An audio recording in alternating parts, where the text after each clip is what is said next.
Welcome, everybody. I'm Zahid, host at Talks at Innovation Valley. This is almost a kind of weekly podcast. Today, we have a very amazing guest, Farooq Sohail, who is a product manager at Amazon. So, we really warm welcome Farooq uh, to you. Thank you. So, our today's topic is how to be a great product leader.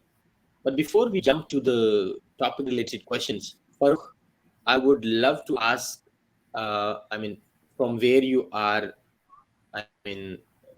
from Pakistan, which city you belong to, and from where you got your schooling and your college university education. Uh, how this, happened from Pakistan to America for with Amazon. Tell your story. Yeah, thank you, Zahid, for inviting me.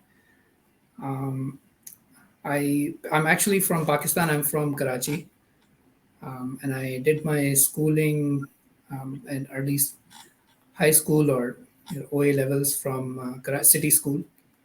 Um, and after that, I went to get my undergraduate degree from JIC Institute, and spent 4 years there. I graduated in 2012 and started my career with Engro. And JIK was a very interesting place because it's only an engineering school, so there are no other fields. At least they weren't there when I was a part of the school back in 2012 when I was there. Um, so I mean, there was a lot of curiosity in what's out there, what's beyond engineering, and a lot of us spend a lot of time delving into different things, into business management, and different forms of technology that we couldn't have access to. So yeah, that was a fun 4 years. And then I started my first job at Engro, um, where in their fertilizer agriculture business, and in the field location. So had a great time there. Spent about 9 months in Engro. One of the projects that I worked there on, there were two major projects that I really remember from that time. One of them was about preventive maintenance, is how you can really reduce your operational costs by like recording data on when your machines are failing, how are they, just recording the health and surfacing that data and tracking the progress. Um, that really helped us in predicting failures. So that was one of my interesting projects there. And the other one was using statistical techniques to again predict failure. So a lot of what we studied in undergrad was applicable in that one. So but yeah, then I joined the oil and gas industry. So I spent about so I worked for Pakistan Petroleum Limited. I joined as an engineer there in their drilling space. Spent a couple of years there in both the field and the office, and then I came to the U.S. For my master's related to the oil and gas field, and I went to University of Southern California, um, which is also known as USC, um, and I came on a Fulbright scholarship, and this it was focused on oil and gas, the master's program. So even though I did learn a lot about oil and gas, about drilling, but Los Angeles, California, is one of the tech hubs, tech and business hubs in the U.S. So it's also very distracting as well. So I got a lot of exposure to different things, and sort of planted the seed maybe in thinking about business as a career, thinking about being in the tech space.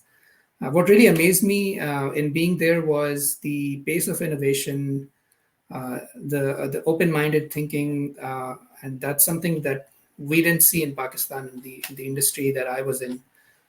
So I went back to Pakistan, And luckily, I was also again involved in a project for it was a data management project that again very similar on the lines of what we did in Engro, is to surface the data, provide visibility for for the operations that were going on, and that visibility into knowing how the operations are moving forward and recording very minor things as when let's say in drilling when a machine moves so when a machine moves a distance, right, and it's repetitive, right, so even recording that and surfacing that and then analyzing that at the end of the year was very powerful because that helped us save a lot of operational costs. So that got me thinking, and um, another reason where I was um, thinking about moving out from the oil and gas industry because I had recently gotten married and there was a lot of travel involved there. So I decided to get out, but I realized that oil and gas industry is very hard to get in, and it's also hard to get out because the experience is not translatable. I mean, it's transferable, but it's difficult to translate, especially for industry in Pakistan.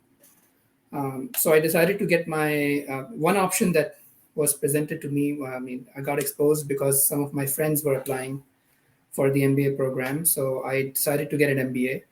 So MBA is a. I used to be against getting an MBA, but it was interesting when I learned that this is a good option when when you want to switch careers. So it's like a blank slate. It gives you the opportunity to do whatever you want to do. So when you start your MBA, you're not restricted to be in a certain industry or a certain role that you get out of. So if you're an engineer, you probably graduate and become an engineer, right? So with an MBA, you have that free hand of doing whatever, so sort of rediscovering your talents and going out into the industry. So I applied to different places. Thought about getting an MBA in Pakistan as well. But since most of the people I hung out with were applying to outside Pakistan and the US, Canada, so I just went with the flow. And I applied to 4 or 5 schools, got into ASU, Arizona State University, and yeah, I graduated from ASU in 2021. And yeah, just after that, I joined Amazon. All right, that's really amazing. और मैं भूल गया था, तो असल में flow में पहले पॉडकास्ट अंग्रेजी में कर रहे थे, तो और अक्सर उसमें से गोरे थे, तो मैं भूल गया था कि हमने उर्दू में तय किया था। तो मुझे फ़र्क ये बताइएगा, आपका बड़ा इंटरेस्टिंग जर्नी रहा और बड़ा चैलेंजिंग भी था, एंड आई रियली अप्रिशिएट कि आपने बड़े जो है वो एक डिटर्मिनेशन के साथ उसको आगे लेकर चले। तो मुझे ये बताइएगा कि आपके यूजुअल क्या इंटरेस्ट्स हैं जनरली जो होते हैं जॉब के अलावा, और इवन जॉब समेत भी आपके क्या इंटरेस्ट्स हैं, और आपका ज़िंदगी में बड़ा मकसद क्या है? अच्छा, बड़ा अच्छा भारी सवाल है, हुँ। लेकिन मैं इंटरेस्ट से स्टार्ट कर लेता हूँ। तो इंटरेस्ट में मैं थोड़ा सा क्यूरियोसिटी है चीज़ें पढ़ने की, और तो हिस्ट्री का बहुत शौक है, रीडिंग करने का। पॉडकास्ट मैं सुनता हूँ बहुत बहुत ज़्यादा, तो उसमें काफ़ी टाइम चला जाता है। तो और बाकी just socializing, getting to know more people around me, तो उसका भी मुझे काफ़ी शौक है। तो ये कुछ इस तरह की चीज़ें हैं। कभी-कभी जो है हाइकिंग का शौक है मुझे काफ़ी, आउटडोर एक्टिविटीज़ का, हाइकिंग, कैंपिंग। तो क्योंकि मैं कराची से हूँ, तो कराची वालों को बड़ा गुस्सा होता है कि उनको अगर पहाड़ और नेचर दिख जाता है तो वो देख के ना बड़े फ़ैसिनेट होते हैं। क्योंकि शहर में लाइफ़ जो है वो आपको सिर्फ़ कंक्रीट नज़र आता है। तो जब से मैं कराची छोड़ा और मैं जेआईके गया तो वहाँ पर से स्टार्ट हुआ, और अब मैं ऑलमोस्ट यूएस में अच्छी खासी यहाँ की हाइक्स कर चुका हूँ। अपने शहर की तो सारी कर चुका हूँ। और तो ग्रैंड कैनियन में जा चुका हूँ, पूरा नीचे तक और नीचे से ऊपर, विच इज़ लाइक 17 आवर्स। तो वो लास्ट ईयर का मेरा एक अचीवमेंट था। तो ये इंटरेस्ट है मेरे। एज़ फार एज़ आपका दूसरा जो सवाल था कि ज़िंदगी का मकसद, ज़िंदगी का मकसद इंसान it has changed over time. Like इंसान जिस जिस तरह मैच्योर होता चला जाता है, और जितना एक्सपीरियंस होता है उसका मकसद जो इवॉल्व होता होता रहता है, तो वो भी मेरे साथ भी कुछ ऐसे ही हुआ। बट आई थिंक अगर मैं एक कॉमनैलिटी ढूंढूं कि वन ऑफ द पर्पसेस, एक जो मकसद रहा है मतलब लाइफ में, वही रहा है कि प्रॉब्लम सॉल्व करना। और जितने लोगों के लिए आप प्रॉब्लम सॉल्व कर सकते हैं, जितने ज़्यादा लोगों के लिए आप ये प्रॉब्लम सॉल्व कर सकते हैं, वो आप करें। तो वो मेरी मोटिवेशन रही है कि मतलब solution, always be a part of the solution life में। कंप्लेनर्स, आई होप कि मैं हमेशा अपने आप को अवॉइड करूं कि मैं कंप्लेनर्स में से ना हूं, सोल्यूशन वालों में से हूं, कि प्रोवाइड करूं कि कैसे या तो मैं एक छोटी प्रॉब्लम सॉल्व करूं बहुत सारे लोगों के लिए, या एक बड़ी प्रॉब्लम सॉल्व करूं कुछ ऑर्गेनाइजेशंस के लिए, जैसे कंट्रीज या कंपनीज। तो इस तरह का मेरा एक मेंटल मॉडल सा बना हुआ है अभी। तो उसके साथ मैं चलता हूँ।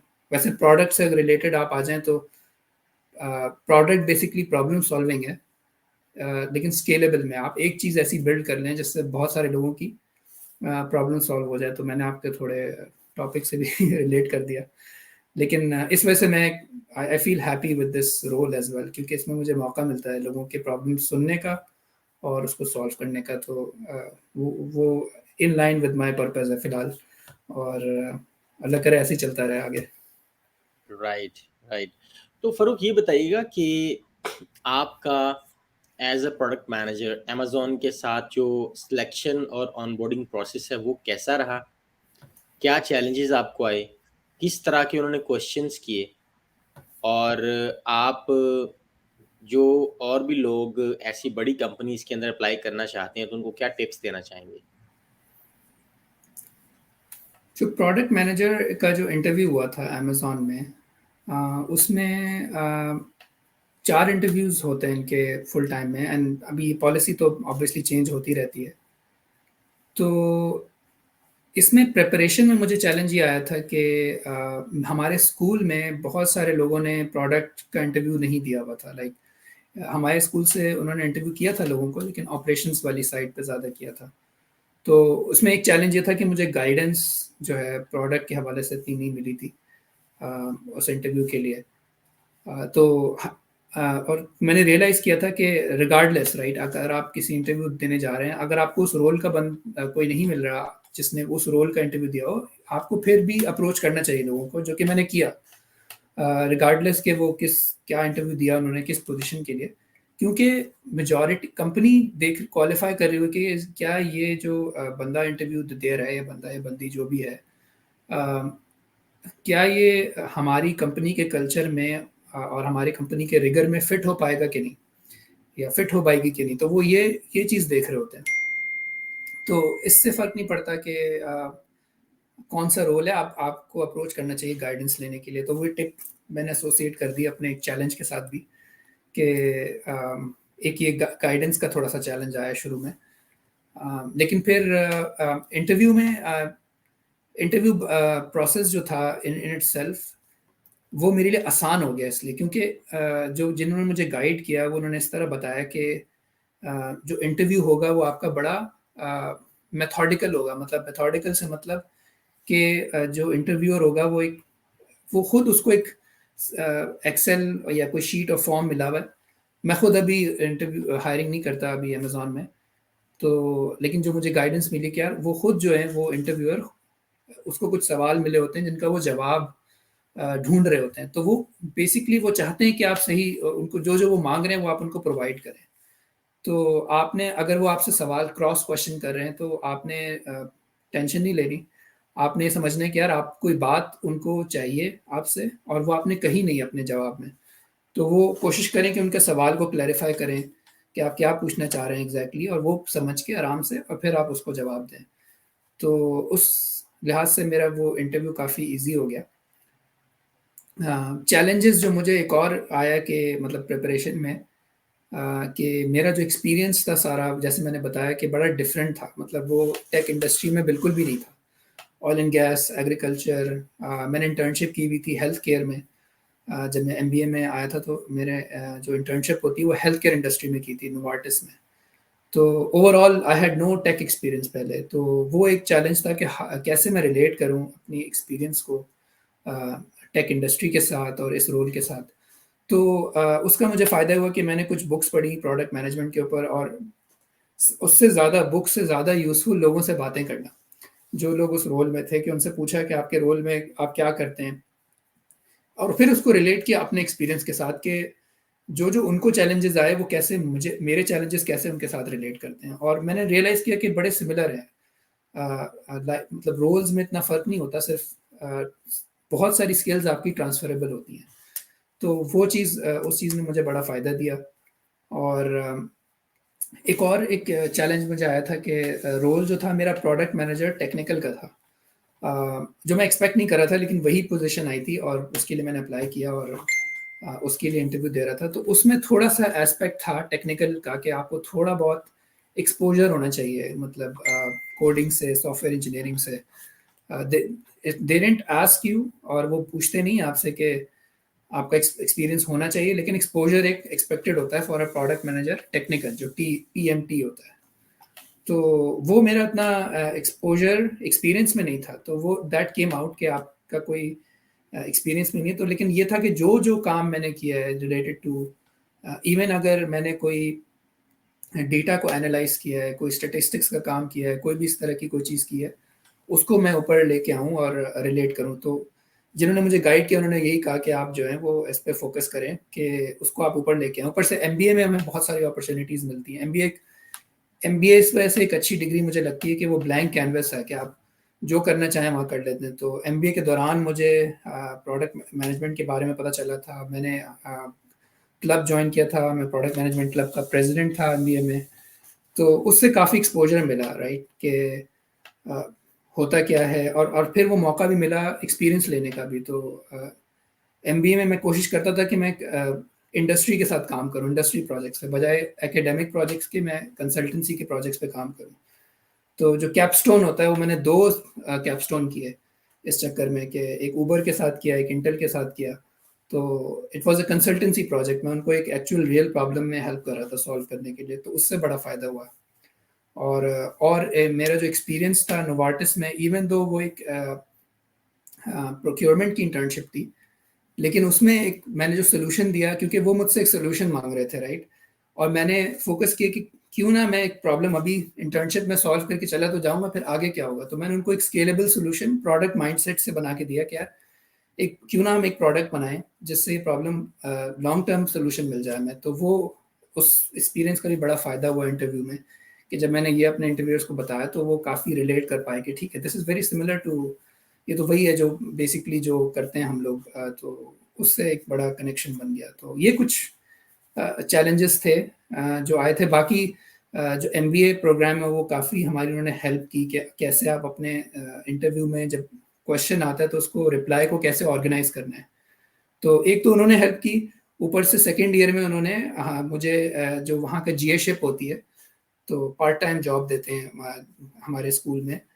तो पार्ट टाइम जॉब मैंने की, जिसमें मैं काम ही यही कर रहा था कि मैं दूसरों की मदद कर रहा था कि कैसे इंटरव्यू प्रिपेयर करते हैं, कैसे क्वेश्चंस के जवाब देते हैं, कैसे रेज्यूमे बनाते हैं। तो वो उससे वहाँ से भी बड़ी अच्छी ट्रेनिंग हो गई। तो चैलेंज तो आया, लेकिन I was well prepared for the challenge के जवाब कैसे देना है और कैसे ऑर्गेनाइज करना है अपने अपने जवाब को। तो ये कुछ डिटेल्स थी मेरे इंटरव्यू प्रोसेस की। राइट। तो फरूक, आपके पास एग्जैक्टली प्रोडक्ट मैनेजमेंट से रिलेटेड कौन सी रिस्पॉन्सिबिलिटी है, किस एरिया में आप प्रोडक्ट मैनेजर हैं? और थोड़ा सा ये भी बताइएगा इसके बाद कि टेक्निकल प्रोडक्ट मैनेजर में और प्रोडक्ट मैनेजर में क्या फ़र्क होता है? ये बड़ा अच्छा सवाल है। तो मेरी जो अभी रिस्पॉन्सिबिलिटी है, मैं एक्चुअली मशीन लर्निंग की स्पेस में हूँ।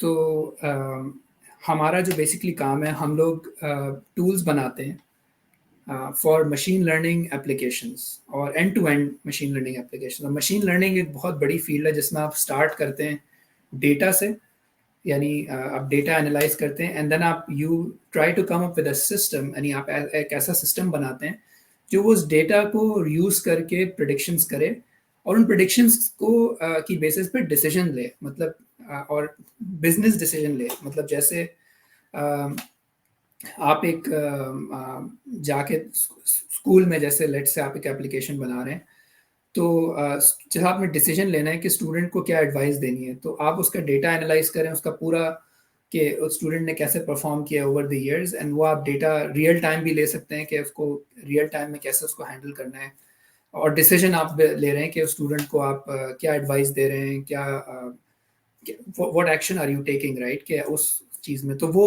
ऐसे हम एप्लीकेशंस बनाते हैं, मशीन लर्निंग एप्लीकेशंस, जो इस पूरे एंड टू एंड प्रोसेस को फैसिलिटेट करती है। तो उस स्पेस में हूँ मैं, basically machine learning tooling and machine learning applications and solutions, उस स्पेस में मेरा होता है। और जो आपका दूसरा सवाल है, आप दूसरा सवाल रिपीट कर सकते हैं? जी बिल्कुल, मेरा दूसरा क्वेश्चन ये था कि एक टेक्निकल प्रोडक्ट मैनेजर में और एक प्रोडक्ट मैनेजर में क्या फ़र्क होता है? दोनों की रोल्स में कितना फ़र्क होता है? तो इसमें ज़्यादा फर्क नहीं होता, तो क्योंकि देखिए ना, एक लेटर का फर्क है सिर्फ, प्रोडक्ट मैनेजर और प्रोडक्ट मैनेजर टेक्निकल। तो लेकिन द थिंग इज के प्रोडक्ट मैनेजर टेक्निकल से वो एक्सपेक्ट करते हैं कि अब मैं डिफरेंस बता देता हूँ, क्योंकि ऑब्वियसली प्रोडक्ट मैनेजर इटसेल्फ एक बड़ी उसमें पूरा टाइम लग सकता है उसको बताने में कि वो क्या है। बट जो टी का डिफरेंस है वो ये है कि आपको टेक्निकल डिस्कशंस में इन्वॉल्व होना है।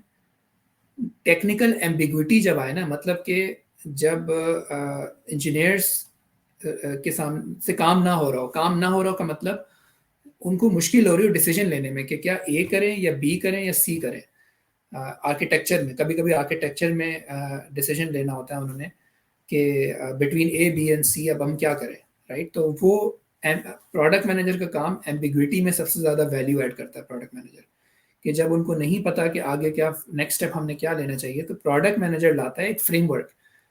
फ्रेमवर्क मतलब कि किस किस चीज़ को बेसिस बना के हम ये डिसीजन लेंगे। हम क्या बिजनेस को देखेंगे, हम एफर्ट को देखेंगे कि किस चीज़ में एफर्ट ज़्यादा लग रही है, हम ये देखेंगे long term versus short term. जो भी बहुत सारे फ्रेमवर्क्स हैं प्रोडक्ट मैनेजमेंट के, वही फ्रेमवर्क्स अब आपको टेक्निकल डिस्कशन के अंदर लेके आने हैं। तो जो प्रोडक्ट मैनेजर टेक्निकल होता है, he they should be able to इस डिस्कशन में वैल्यू ऐड करनी आनी चाहिए उसको, और एम्बिग्विटी को रिजॉल्व करने की उसके अंदर एबिलिटी होनी चाहिए इन टेक्निकल डिस्कशंस। तो ये डिफरेंस है दोनों में। राइट। तो ये बताइएगा कि जो ये बड़ा क्वेश्चन आमतौर पे किया जाता है कि टेक्निकल प्रोडक्ट मैनेजर बनने के लिए या प्रोडक्ट मैनेजर बनने के लिए क्या कोडिंग सीखना ज़रूरी है? और अगर ज़रूरी है तो किस हद तक ज़रूरी है? क्योंकि मैंने कई ऐसे फाउंडर्स देखे हैं इवन जो बिल्कुल टेक्निकल नहीं है लेकिन वो पूरी कंपनी चला रहे हैं। जैसे आपने एयरबीएनबी का नाम सुना होगा। तो एयरबीएनबी का जो फाउंडर है वो खुद नॉन टेक्निकल बैकग्राउंड से है पर वो पूरी कंपनी चला रहा है। तो इसके ऊपर आपका क्या ओपिनियन है? ये अच्छा आपका सवाल है। तो कोडिंग बैकग्राउंड होना ज़रूरी नहीं है। मैं इस बात से मैं इस पॉइंट से मैं आपसे एग्री करूंगा कि कोडिंग बैकग्राउंड होना ज़रूरी नहीं है प्रोडक्ट मैनेजर टेक्निकल के लिए। लेकिन जो पीएमटी है, एटलीस्ट जो प्रोडक्ट मैनेजर टेक्निकल है, उनको जो है अ, उनको हेजिटेट नहीं करना चाहिए अपने थोड़े, जो है ना, कहते हैं हम लोग गेटिंग हैंड्स डर्टी, एक फ्रेज है इंग्लिश का। तो उनको जो है ना घुसने में, उस डीप डिस्कशन में उनको जो है वो हेजिटेट नहीं करना चाहिए कि वो अगर ऐसी कोई सिचुएशन आ जाए जिसमें उनको प्रोडक्ट थोड़ा बहुत कोडिंग करनी पड़े, तो they should be able to do it. So basics उनको आनी चाहिए। और उनको इनके अंदर ये सलाहियत होनी चाहिए कि वो पीछे ना हटे जब उनको सीखना पड़े कोई चीज़ किसी प्रोजेक्ट के लिए। अब वो चाहे कोडिंग हो, वो चाहे आर्किटेक्चर हो, अ, वो चाहे कोई भी और टॉपिक रिलेटेड हो। जैसे मेरी स्पेस में मशीन लर्निंग है, तो मशीन लर्निंग मुझे समझनी पड़ी इस रोल को करने के लिए। तो उसमें हेजिटेट नहीं करना, उसमें आपने you should be a learner, मतलब आपको लर्निंग से पीछे नहीं हटना। तो कोडिंग अगर सीखनी पड़ रही है तो you should be able to learn it, at least basics.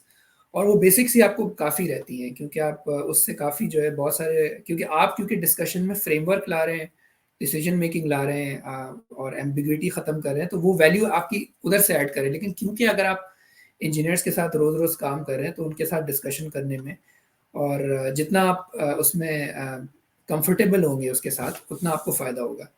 और जैसे हमारे केस में हमारे तो कस्टमर्स ही टेक्निकल हैं, तो हमें थोड़ा बहुत, जैसे मुझे काफ़ी कैचअप करना पड़ा मशीन लर्निंग के साथ। थोड़ा बहुत स्कूल में भी हमने इसको कवर किया, लेकिन जो एडवांस मशीन लर्निंग है वो काफ़ी हमें कैचअप करना पड़ा।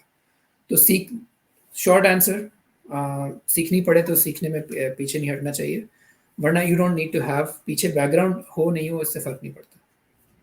तो ऐसा भी होता है कि एक ही कंपनी में मुख्तलिफ डिपार्टमेंट्स में टेक्निकल प्रोडक्ट मैनेजर भी है और प्रोडक्ट मैनेजर भी है, और अगर ऐसा है कि दोनों ही मौजूद हैं, तो कौन किसको रिपोर्ट करता है? क्या टेक्निकल बंदा प्रोडक्ट मैनेजर को रिपोर्ट करता है या वो वाला उसको रिपोर्ट करता है? ये एक तो ये थोड़ा सा बताएं। ये मेरे ज़हन में क्वेश्चन आया अभी। अच्छा, ये अच्छा सवाल पूछा आपने। तो मैंने, बेस्ड ऑन माय एक्सपीरियंस, तो मैंने जितनी टीम्स देखी हैं, ऐसा देखा नहीं है मैंने। नॉर्मली ऐसा होता है कि प्रोडक्ट मैनेजर होता है, जिन जिन टीम्स में दोनों होते हैं, वो बस रिपोर्टिंग तो खैर बड़ी अमेजोन में एटलीस्ट बड़ी फ्लेक्सिबल है, मतलब उनको इस पे कोई रूल्स नहीं बने हुए। अमेजोन की अच्छी बात यह है कि उन्होंने कोई हायरार्की फिक्स नहीं की हुई कि ये बंदा इसको रिपोर्ट करेगा, ये बंदी इसको रिपोर्ट करेगी। If it's a product manager तो वो प्रोडक्ट मैनेजर को रिपोर्ट करेगा। It's there are no rules around this. तो मैंने जो देखा है कि बड़े डिफरेंट किस्म के लोग जो हैं, इवन प्रोडक्ट मैनेजर जो है वो सीनियर मैनेजर बन जाता है और उसको इंजीनियर्स रिपोर्ट कर रहे होते हैं। तो जहाँ तक आपका जो वो एस्पेक्ट है सवाल का कि कौन किसको रिपोर्ट करता है, तो वो तो इट्स इसका कोई जो है वो फ्रेमवर्क नहीं है। वो जो मैंने एक्सपीरियंस किया है, जहाँ पे ये दोनों लोग होते हैं, और ये भी मैं सिर्फ किताबी बातें कर रहा हूँ, ये मैंने कभी देखा नहीं है, जहाँ पे दोनों होते हैं, तो जो लोग शेयर करते हैं और जो आप बुक्स पढ़ें प्रोडक्ट मैनेजमेंट की, तो वो कहते हैं कि प्रोडक्ट मैनेजर थोड़ा सा आउटवर्ड फेसिंग होता है, तो और customer interaction, campaign, customer messaging, communication, तो वो थोड़ा सा मार्केटिंग साइड पे उसका हैवी थोड़ा रुझान होता है। और जो प्रोडक्ट मैनेजर टेक्निकल होता है, वो उसका भी मतलब वो भी कस्टमर्स के साथ इंटरेक्ट करता है और उसको भी स्ट्रॉन्ग ग्रास्प होती है कस्टमर्स की के बारे में कि कस्टमर्स कैसे सोचते हैं। लेकिन उसका यहाँ पे भी फोकस होता है इंजीनियरिंग टीम के ऊपर कि कैसे हम इस सोल्यूशन को बनाएंगे, क्या डिसीजंस लेंगे और किस चीज़ को प्रायोरिटाइज करेंगे। तो वो थोड़ा सा ओवरलैप तो होता है, लेकिन काम फिर भी चलता है, क्योंकि इट्स दोनों जो है, दोनों की स्ट्रेंथ्स डिफरेंट होती हैं। एक जो है वो रिजॉल्व कर रहा होता है एम्बिग्विटी टेक्निकल स्पेस में, और दूसरा वो जो है रिजॉल्व कर रहा होता है regarding how to reach out to customers, कैसे एजुकेट करेंगे कस्टमर्स को, क्या स्ट्रैटेजी होगी हमारी। तो ये टेक्निकल स्ट्रैटेजी में इसका ज़्यादा इनपुट होगा, उसका कस्टमर आउटरीच की स्ट्रैटेजी में ज़्यादा इनपुट होगा। लेकिन मैं ये किताबी बातें कर रहा हूँ, मैंने बहुत कम देखा है ये अपने एक्सपीरियंस में।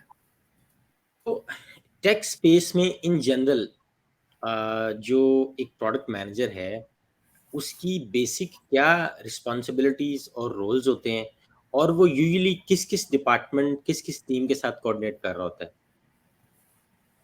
चलिए, आपने अच्छा क्वेश्चन पूछा।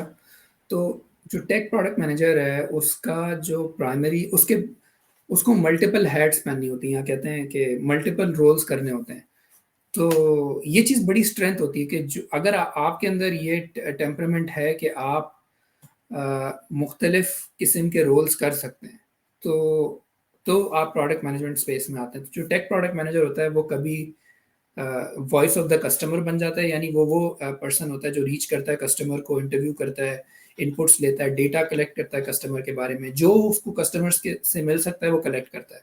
और बाय द वे, ये सब कुछ मिलता नहीं है, इतनी अच्छी ज़िंदगी नहीं होती कि आपको सारा कुछ मिल जाए। कभी कभी कुछ भी नहीं मिल रहा होता, कभी कभी आपको सिर्फ एनेक्डोट्स मिल रहे होते हैं। आपको कस्टमर्स नहीं बता रहे होते कि हमारा इम्पैक्ट क्या है, मतलब हमें ए बी सी डी अगर चाहिए, तो कौन कौन सी चीज़ कितनी इंपॉर्टेंट है हमारे लिए। तो यू डू योर बेस्ट, आप कस्टमर्स के, आप वॉइस ऑफ कस्टमर बनते हैं। नंबर टू इसमें ये था कि जैसे मैंने पहले कहा कि आप एम्बिग्विटी में अपना रोल प्ले करते हैं, कि जब टीम्स किसी रोड ब्लॉक पे आ जाएं या आगे 3-4 रास्ते हों, तो प्रोडक्ट मैनेजर आके बताता है कि हाउ डू वी प्रायोरिटाइज। अगर करने वाले 10 काम हैं, तो 10 में से हम कौन सा काम पहले करें और किस चीज़ को प्रायोरिटाइज करें। तो रिजॉल्विंग एम्बिग्विटी दूसरी चीज़ है। यानी बेसिकली एम्बिग्विटी मतलब कोई भी अनसर्टन सिचुएशन, जैसे अगर नहीं पता हो कि आगे हमने क्या करना है, तो प्रोडक्ट मैनेजर आके उसको रिजॉल्व करता है, बताता है, फ्रेमवर्क लेके आता है। वो ये नहीं कि उसको आंसर फौरन मिल जाता है, वो ऐसे सवाल पूछता है कि आप जो है वो एक सही जवाब पे पहुंच जाते हैं। तो वो सवाल पूछने की उसमें अंदर सलाहियत होनी चाहिए कि कौन सा प्रोसेस फॉलो करेंगे कि हम सोल्यूशन के ऊपर पहुंच जाएं और डिसीजन ले सकें। तो वो दूसरी चीज़ हो गई।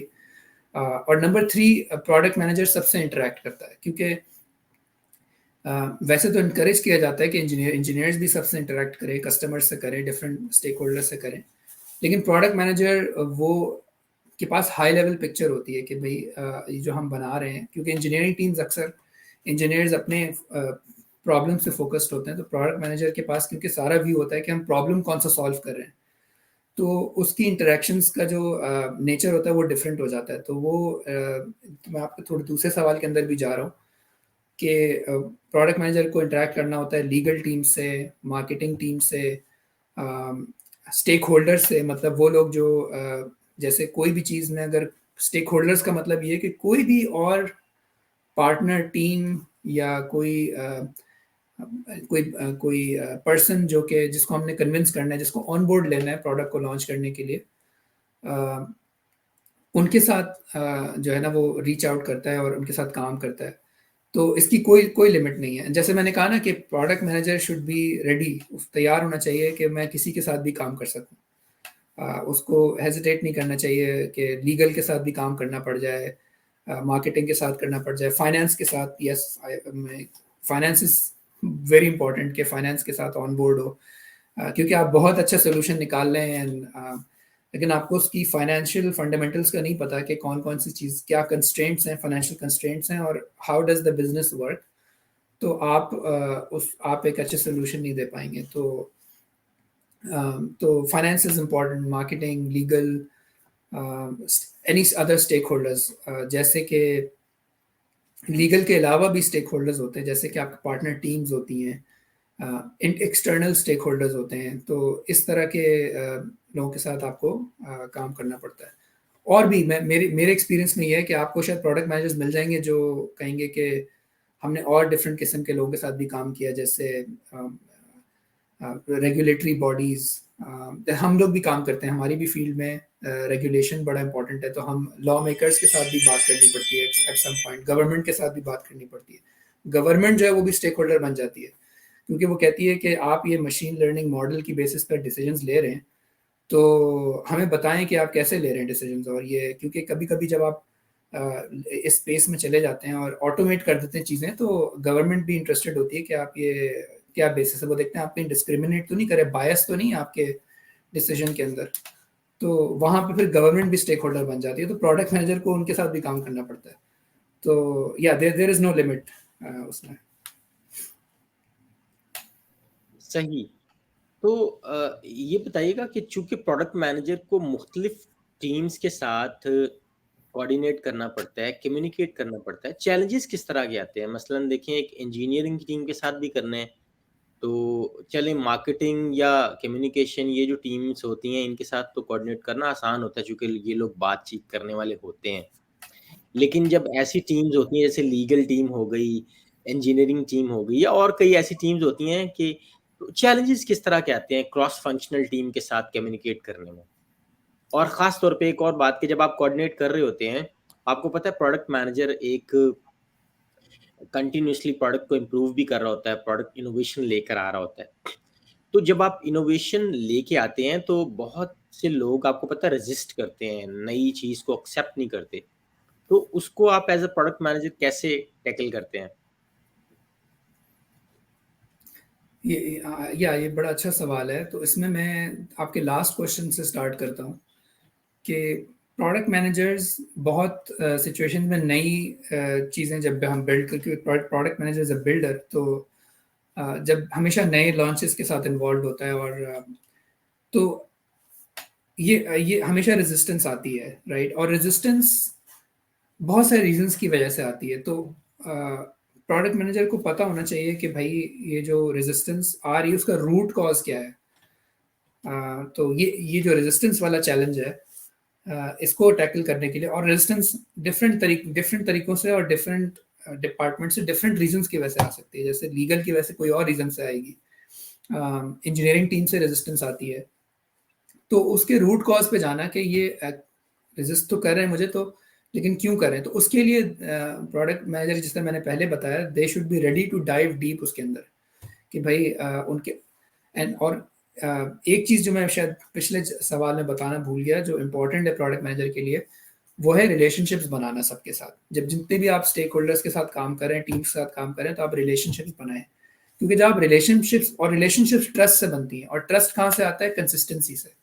जो भी आप बात करते हैं कि मैं आपके किसी के साथ आप कमिट करते हैं कोई चीज़ और आप उसको वो देते हैं, तो आपकी रिलेशनशिप स्ट्रांग होती चली जाती है। आप उसको कोई बात करते हैं और आप कंसिस्टेंट रहते हैं अपनी कम्युनिकेशन में, लेट से उनसे आप हर महीने मिलते हैं, राइट? जब आप कहते हैं कि मैं आपसे हर महीने मिलूंगा और हर महीने मिलते हैं, आप उस मीटिंग को डिले नहीं करते, तो वो एक रिलेशनशिप बन जाती है। और उस रिलेशनशिप का फायदा फिर आपको इन चैलेंजेस में होता है कि जब रेजिस्टेंस आ रही होती है, तो आप उनसे वो बात आगे बढ़ा सकते हैं। और वो बात कभी भी एक बड़ी मीटिंग में नहीं होती, हमेशा उनको एक छोटी मीटिंग में कि मैं उनके साथ जाएं, 1-on-1 में या 1-on-2, जितने भी लोग हैं, छोटे ग्रुप में आप उनसे मिलें और उनसे पूछें कि व्हाट इज द, उनके साथ क्वेश्चंस करें और कहते हैं 5 वाइज अप्रोच होती है, कि आप उनसे वाई पूछें, वो कहेंगे कोई और बात करेंगे, फिर दोबारा वाई, तो वो जितनी दफ़ा आप वाई पूछेंगे, आप रूट कॉज की तरफ जाते चले जाएंगे।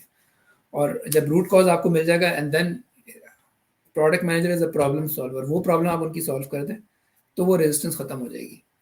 तो ये वजह होती है। और कभी कभी इसमें पॉलिटिक्स भी होती है, तो वो पॉलिटिक्स भी इट्स जो रूट कॉज है उससे रिलेटेड होती है, कि क्या चीज़ किस चीज़ की वजह से वो कह रहे हैं। कभी कभी होता है कि इंजीनियर से रेजिस्टेंस आती है, जैसे कि जो चीज़ उन्होंने बनाई होती है, तो वो थोड़े से बायस्ड होते हैं कि यार ये मेरा बेबी है, बनाया मैंने, ये मेरा प्रोडक्ट है, तो हम कोई नई चीज़ क्यों करें, क्योंकि ये उस चीज़ को प्रमोट करता है वो। तो उस पे आप उसको लेके जाते हैं कि भाई चीज़ तो आपने बना दी है, लेकिन अब हमें इसको ग्रो करना है और आपने भी ग्रो करना है, तो हम कैसे इसको फर्दर ग्रो करें और लोगों के प्रॉब्लम सॉल्व करें और आपका भी इम्पैक्ट बढ़ाएं इस सोल्यूशन के ऊपर। तो या इट्स हैविंग दोज कॉन्वर्सेशंस, वो जब आप लोगों से मिलते हैं और इस तरह की बातें करते हैं, उनके फ़ायदे की बात करते हैं, तो आपको जो है वो रेजिस्टेंस ख़त्म होती भी नज़र आती है। बाकी मैं जो सही। चैलेंजेस, दूसरा बड़ा चैलेंज जो आपने तो पूछा था, एक कम्युनिकेशन का है, कि ट्रांसलेशन, एक टेक्निकल मसले को मैं जाके मार्केटिंग वालों को कैसे बताऊं, एक मार्केटिंग वाले मसले को जाके टेक्निकल टीम को कैसे बताऊं मैं।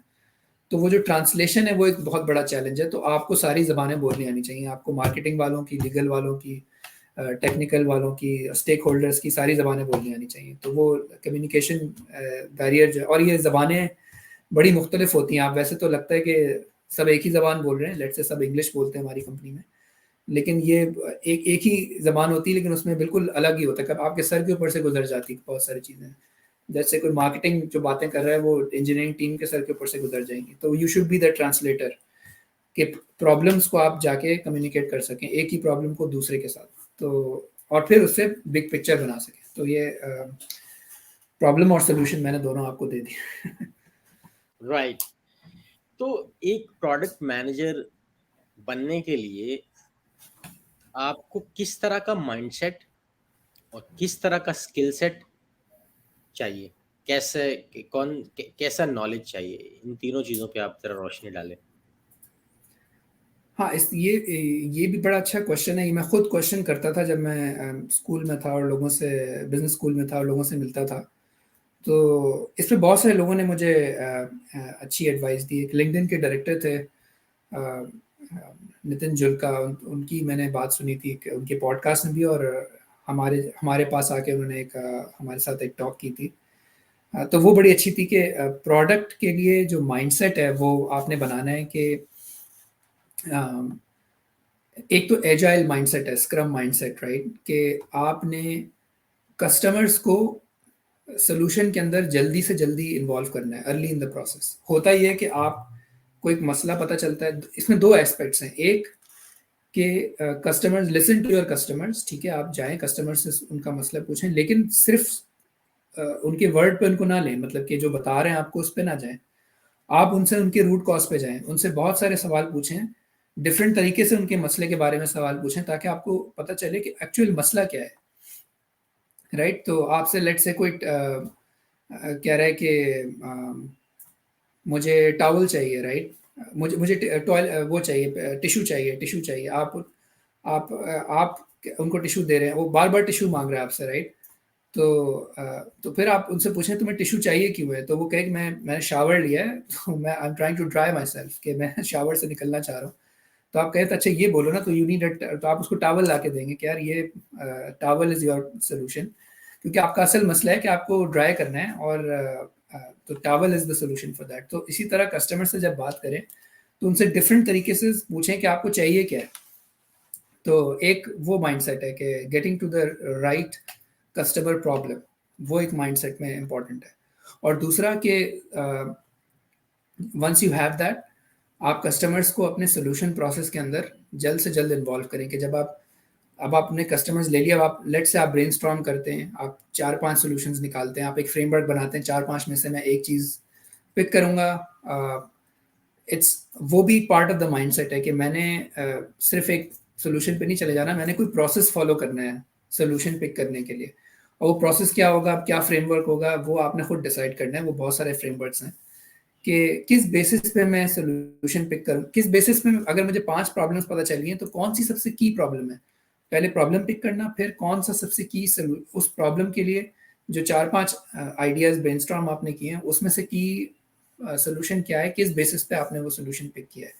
एफर्ट की बेसिस पे, इम्पैक्ट की बेसिस पे, रीच की बेसिस पे, कितने कस्टमर्स को आप रीच कर सकते हैं। तो ये that's part of the this mindset के आपने ये एक मेथोडिकल तरीके से जो आपने सोल्यूशन पे पहुंचना है। और फाइनली जो मैंने कहा है कि आप वंस आप सोल्यूशन पे आ जाएं तो आप कस्टमर को इन्वॉल्व करें उसमें अर्ली इन द प्रोसेस, और क्विक कस्टमर को क्विक डिलीवरी दें, मतलब एमवीपी बनाएं कि मिनिमम क्या सोल्यूशन है इस प्रॉब्लम को सॉल्व करने के लिए, क्या मैं ऐसा बनाऊंगा कि जिस that solves 80% of the problem, और वो quickly put it in front of the customer to verify कि वाकई ये प्रॉब्लम सॉल्व कर रहा है कस्टमर का कि नहीं। अगर वो नहीं कर रहा, यू कैन, अभी आप उसको सही कर लेंगे, बजाय इसके कि आप 100% सोल्यूशन बना लें 6 महीने स्पेंड करके, और फिर पता चले कि कस्टमर को वो मसला तो हल हुआ ही नहीं। और जब मसला नहीं हल होगा तो आपका प्रोडक्ट नहीं आगे जाएगा, वो अडॉप्ट नहीं करेंगे। अगर आप बेच रहे हैं तो वो बिकेगा नहीं। तो इसीलिए कस्टमर को जितना जल्दी इन्वॉल्व करें प्रोसेस में, तो उतना फ़ायदेमंद है। तो that's part of the product mindset. तो फरूक, आप ऑलरेडी एक प्रोडक्ट पे काम चूंकि कर रहे होते हैं एज अ प्रोडक्ट मैनेजर, और कंटिन्यूसली आप उसको इम्प्रूव करें, तो ये जो कंटिन्यूस इनोवेशन है, ये एज अ प्रोडक्ट मैनेजर उस एरिया में आपकी चूंकि ऑब्जर्वेशन में होती है, वो सिर्फ आपकी अपनी स्वाबदीद है कि जब आपको लगता है कि यार ये आइडिया है, इसको मजीद ऐसे हम बेहतर कर सकते हैं, ये नया मसला आ रहा है, इसको यूं हल कर सकते हैं, तो वो इनिशियल जो इनोवेशन का आइडिया है वो एज अ प्रोडक्ट मैनेजर आप ही इनिशिएट करते हैं, या समटाइम किसी और की तरफ से सजेशन भी आ जाती है, या और ये जो प्रोडक्ट इनोवेशन है इसके अंदर जो एक प्रोडक्ट मैनेजर का रोल उसको इनिशिएट करने में होता है ज्यादा, या जो पीछे टॉप मैनेजमेंट में एक विजन कंपनी का दिया हुआ है वो होता है, और ये फैसला कैसे होता है कि हाँ हम नया फीचर लॉन्च करेंगे इसके अंदर, क्या वो फैसला प्रोडक्ट मैनेजर खुद से ले सकता है? ये पूरी चीजें कैसे चलती हैं फ्लो में, एक हार्मनी, एक सिंक्रोनाइजेशन में, खास तौर पे टॉप मैनेजमेंट के साथ और कंपनी के ओवरऑल विजन और मिशन के साथ? अच्छा, तो पहली बात तो ये है कि इनोवेशन जो है ना, वो आती है फ्लेक्सिबिलिटी से और फ्रीडम से। तो जितनी फ्लेक्सिबिलिटी और फ्रीडम होगी ना सिस्टम के अंदर, उतनी इनोवेशन आएगी। इसी वजह से जो रिकमेंडेड प्रैक्टिस है वो ये है कि प्रोडक्ट मैनेजर जितना चीज़ों को फ्लेक्सिबल रखेगा, और कहते हैं ना कि अपने आप को जितना चैलेंज करेगा। तो जैसे आपने पहला सवाल पूछा कि आइडिया कहाँ से आता है, तो आइडिया प्रोडक्ट मैनेजर के दिमाग से ज़रूरी नहीं है कि आए, और मोस्ट केसेस में नहीं आता एक्चुअली। वो जो मैं कह रहा था ना, उस प्रोसेस में जब आप 4-5 सॉल्यूशंस निकालते हैं प्रॉब्लम की, तो तब आप एक्चुअली जाके इंजीनियर से बात करते हैं। आप जितने लोगों से वो आइडियाज़ कलेक्ट करते हैं, आप वो करते हैं। वो ज़रूरी नहीं कि प्रोडक्ट मैनेजर ही लेके आए आइडिया। वो आइडिया कहीं से भी आ सकता है, वो आइडिया कस्टमर से भी आ सकता है। अक्सर कस्टमर आपको खुद बताता है कि भाई ये मेरा मसला है, ये इसका सोल्यूशन है। कभी कभी वही सोल्यूशन हो जाता है। डोंट गो फॉर इट, हमेशा सारे 4-5 आइडियाज़ कलेक्ट करने चाहिए, फिर उसमें सिलेक्शन करनी चाहिए। लेकिन आइडिया आपको कस्टमर से भी आ सकता है, तो और किसी इंजीनियर से भी आ सकता है, किसी सॉफ्टवेयर मैनेजर से भी आ सकता है, टॉप मैनेजमेंट से भी आ सकता है। तो इट्स जितना आप चीज़ों को फ्लेक्सिबल रखेंगे ना, उतना जल्दी प्रॉब्लम सॉल्व होगा। क्योंकि अगर आप लिमिट कर देंगे कि यही जो मैंने डेजिग्नेट किया है, दिस पर्सन यही आइडिया ला के देगा, तो वो स्लो कर देगा प्रोसेस को, और उससे फिर आपके प्रॉब्लम सॉल्व नहीं होंगे और इनोवेशन नहीं होगी। और जहाँ तक आपने दूसरा सवाल पूछा कि विजन का क्या कनेक्शन है, तो विजन जब आप लिखते हैं तो विजन बहुत हाई लेवल होता है। वो आपको कहता है हमने 3 साल में, लेट से, या 5 साल में ये मसले हल करने हैं। तो तो अब वो बहुत हाई लेवल बताता है कि हम ये फीचर्स लॉन्च करेंगे। वो उसकी स्पेसिफिसिटी नहीं होती, उसमें होता है कि बस हम कोई फीचर लॉन्च करेंगे जो ये प्रॉब्लम सॉल्व कर दे। इस तरह से हमारा प्रोडक्ट पोर्टफोलियो होगा, वो एक बहुत हाई लेवल पे बनता है विजन। जो टीम लेवल पे होता है, लेट्स से फीचर लेवल पे एक 5-6 लोगों की टीम है जो फीचर बना रही है, वो वो अलाइन होते हैं उसके साथ, विजन के साथ, लेकिन वो जैसे मैंने कहा वो फ्लेक्सिबल होते हैं। उनके लिए हाईएस्ट प्रायोरिटी होती है प्रॉब्लम सॉल्व करना, उनके लिए विजन से अलाइन होना is like a secondary thing. Once वो सोल्यूशन निकाल लेते हैं, देन वो देखते हैं कि, और मतलब that's part of the solution picking as well, कि यार ये solution also aligns with the vision. क्योंकि विजन इंपॉर्टेंट इसलिए होता है कि वो लॉन्ग टर्म प्रॉब्लम सॉल्व कर रहा होता है, और वो हमेशा वो ज़्यादा फायदेमंद, बहुत ज़्यादा इम्पैक्टफुल होता है कि लॉन्ग टर्म प्रॉब्लम आप सॉल्व करें कस्टमर का या अपने कस्टमर्स का, और उनको किस डायरेक्शन में आपने जाना है। तो वो इसलिए considering the vision in your solution selection process में, उससे आपको सबसे ज़्यादा फ़ायदा होता है। और वो रिलेशनशिप होता है between vision and the feature, जो आइडिया है जिस पे आप काम करने जा रहे हैं। तो ये उसके साथ एक स्ट्रॉन्ग कनेक्शन होता है, लेकिन फ्लेक्सिबल कनेक्शन होता है। राइट। तो फरूक, अब मेरे आखिरी 2 क्वेश्चंस हैं आपसे। आपको मेरी आवाज आ रही? जी जी, बिल्कुल आ रही हाँ, है। मेरे आखिरी क्वेश्चन हैं। एक क्वेश्चन तो इंडस्ट्री और स्किल सेट से मुतालिक है, जो कि आमतौर पे आता रहता है। उसका डायरेक्टली इस टॉपिक से तो रिलेशन ज़रा कम है, इनडायरेक्टली कह लें। और अब इंडस्ट्री से हवाले से मेरा क्वेश्चन ये है असल में, कि आपको पता है टेक्नोलॉजी के ऊपर बहुत ज़्यादा यूथ आ रही है, वो टेक स्किल्स सीख रही है, जो है ना, वो कंप्यूटर साइंस में मुख्तलिफ प्रोग्राम्स किए जा रहे हैं।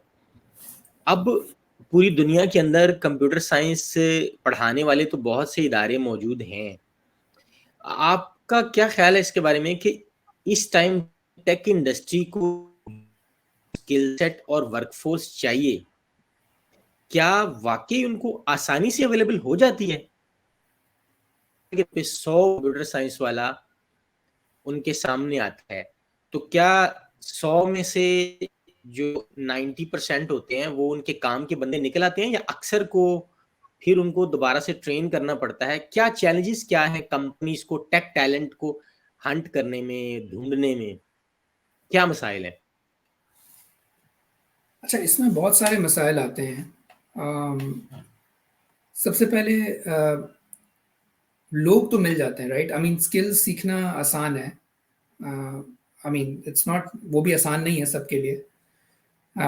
लेकिन बहुत सारे लोग इस फील्ड में आ रहे हैं और स्किल सेट डेवलप कर रहे हैं। लेकिन जो इंडस्ट्री है, वो पेस ऑफ इनोवेशन इतना तेज़ हो रहा है और कंपटीशन इतना बढ़ रहा है, उसके साथ साथ जो डिमांड्स हैं फ्रॉम जो भी स्किल रखने वाला है, उसकी डिमांड्स ही बढ़ती जा रही हैं। तो इवन दो आपके पास स्किल्स सारी होंगी, लेकिन जो जिस लेवल पे आपको स्किल्स को अप्लाई करना है, और इसमें सबसे ज़्यादा चीज़ होती है क्रॉस फंक्शनल। मतलब एक तो आपको क्विकली चेंजिंग सिचुएशन को समझने की आपके अंदर सलाहियत होनी चाहिए, राइट? तो आपको हमेशा लर्नर, जब आप अच्छे लर्नर होंगे ना, तो आप कामयाब होंगे। तो कंपनीज को ये इशू होता है ढूंढने के लिए ऐसा बंदा जो कि क्विकली अपने आप को पिवट कर सके, चेंज कर सके, डिफरेंट चीज़ों पे काम कर सके, क्योंकि इंडस्ट्री का लैंडस्केप चेंज हो रहा है बड़ा तेजी से। सॉरी। तो इस चीज़ में जो है वो उनको थोड़ा सा कंपनी, जो मैंने मेरे जो जो सोशल सर्कल है और जो प्रोफेशनल सर्कल है, वो लोग ऐसा बंदा ढूंढ रहे होते हैं जो कि क्विकली अडाप्ट कर सके चीज़ों के साथ। तो अगर वो कोडर है तो वो मशीन लर्निंग में भी कोड कर सके। उसको लिमिट नहीं होना चाहिए कि लैंग्वेज कौन सी है, मैं किस कोड बेस पे काम कर रहा हूँ। तो उसको क्विकली उसके अंदर सलाहियत होनी चाहिए डिफरेंट चीज़ों को जल्दी से लर्न करके उन पे काम करने की। वो अगर आपके अंदर है तो उनके सबसे ज़्यादा काम का होता है, क्योंकि फिर वो लॉन्ग टर्म सोचते हैं कि यार इस बंदे को मैं जो है लॉन्ग टर्म रख सकता हूँ। तो अगर कोई बंदी है जिससे अगर लेट से हायर हुई है और अभी तो वो एक एक्स प्रॉब्लम सॉल्व कर रहे हैं, लेकिन क्विकली वो एक्स जो है ना वाई बन जाएगा और वाई से जी हो जाएगा। तो वो उसमें उनको चाहिए ऐसा बंदा जो कि डिफरेंट प्रॉब्लम्स को सॉल्व कर सके और डिफरेंट चीज़ों पे काम कर सके। तो ये एक स्किल जो है दैट्स स्टिल रेयर। ये इस तरह के लोग नहीं मिलते इंडस्ट्री में लोगों को। और जो मेरे दोस्त भी हायरिंग कर रहे होते हैं दूसरी कंपनीज में, वो ये एक्सप्रेस करते हैं कि यार हमें कोई ऐसा चाहिए जो ये कर सके, और वो उनको अभी भी नहीं मिलता। तो फनल का जो इनपुट है वो बहुत बड़ा है, लेकिन जो फनल से आगे निकल पाते हैं वो थोड़े लोग होते हैं, क्योंकि डिमांड्स भी बढ़ती जा रही हैं। Right, right.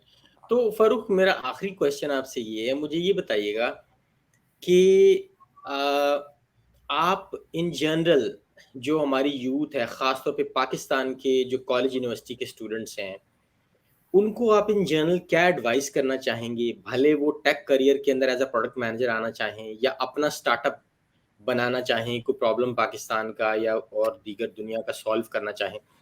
आप इन जनरल उनको क्या एडवाइस करना चाहेंगे? कोई भी जो उनको इंस्पायर करे, जो उनको कन्विंस करे, जो उनको आगे ले जाने में आप समझते हैं कि एक बेंचमार्क हो? एक चीज़ जो मैं कहूँगा, जो मैंने अपनी एक्सपीरियंस से सीखी है, कि जब तक आप लोगों के प्रॉब्लम सॉल्व करेंगे, राइट, आपको रिजल्ट मिलेगा, राइट। रिजल्ट से मतलब आपको जैसे लेट्स से आप किसी भी कैपेसिटी में है, राइट, आप किसी रोल में या आप स्टार्टअप स्टार्ट कर रहे हैं अपना, कोई भी ऐसा प्रॉब्लम जो वैल्यूबल है, जिसकी वैल्यू है, वो आपको रिटर्न भी देगा। तो रिटर्न ऑन इन्वेस्टमेंट आपका आएगा।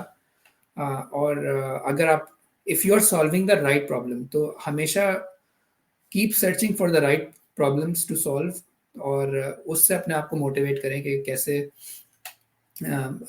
If I am solving that right problem, मुझे रिटर्न मिलेगा इन्वेस्टमेंट पे। तो एक एक चीज़ ये है। और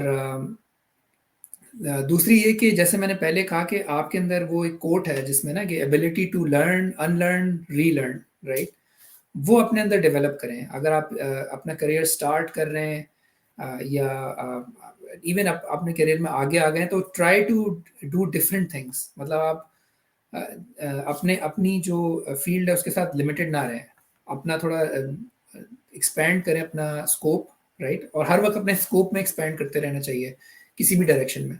आप इंजीनियर हैं और सारी लाइफ आप इंजीनियरिंग करते रहें, तो आप एक्सपैंड करें थोड़ा मार्केटिंग बिजनेस साइड पे, कस्टमर से जाके बात करें एक दफ़ा अगर आपको इंटरेक्शन नहीं होता। तो वो जो एबिलिटी है ना अपने अंदर के, कोई भी स्किल, हार्ड स्किल और सॉफ्ट स्किल दोनों, तो द एबिलिटी टू, वही बात है कि लर्न करें, अपना अपने जो मेंटल मॉडल आपका बना हुआ है उसको भी चैलेंज करें कि यार ये चीज़ जो मैंने, ठीक है मैंने ये सीखी हुई है, इसमें मसले क्या हैं। कभी कभी मसले आप खुद आपके सामने आते हैं और आप उसको इग्नोर कर देते हैं, कहते हैं भाई ये नहीं, मैंने तो यही सीखा है और मुझे यही पता है, ऐसे ही होता है काम।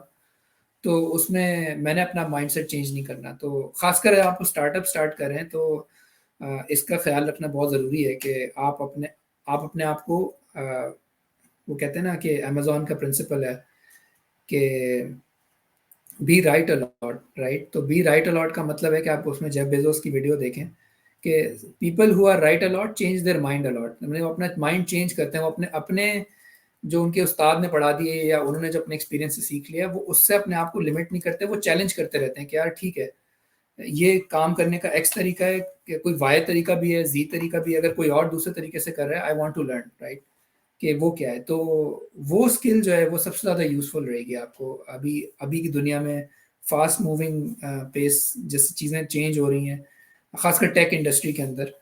तो वो चीज़, वो स्किल आपको बहुत काम आती है कि जब आप जो है ना वो अपने आप को चैलेंज करते रहते हैं और सीखते रहते हैं, अपना स्कोप बढ़ाते रहते हैं, एक्सपेरिमेंट करते रहते हैं, तो वो चीज़ आप ज़रूर करें और उससे हेजिटेट ना करें, तो जो है आपको काफ़ी काम आएगा। फ़ारूक, ट्रस्ट मी, बहुत ज़बरदस्त आपने इंसाइटफुल गुफ्तगू की। मेरे क्वेश्चंस भी बहुत अच्छे थे, थैंक यू, आपने अप्रिशिएट किया, लेकिन आपके जो आंसर्स थे, आपने बहुत ज़बरदस्त तरीके से गाइड किया है और मेरे ख़्याल में प्रोडक्ट मैनेजमेंट के ऊपर ये बड़ा हेल्दी किस्म का टॉक हमारी आज रही है। मेरे ख़्याल में इससे काफ़ी लोगों को फ़ायदा होगा। तो थैंक यू सो मच, आपने आज का पॉडकास्ट ये जॉइन किया।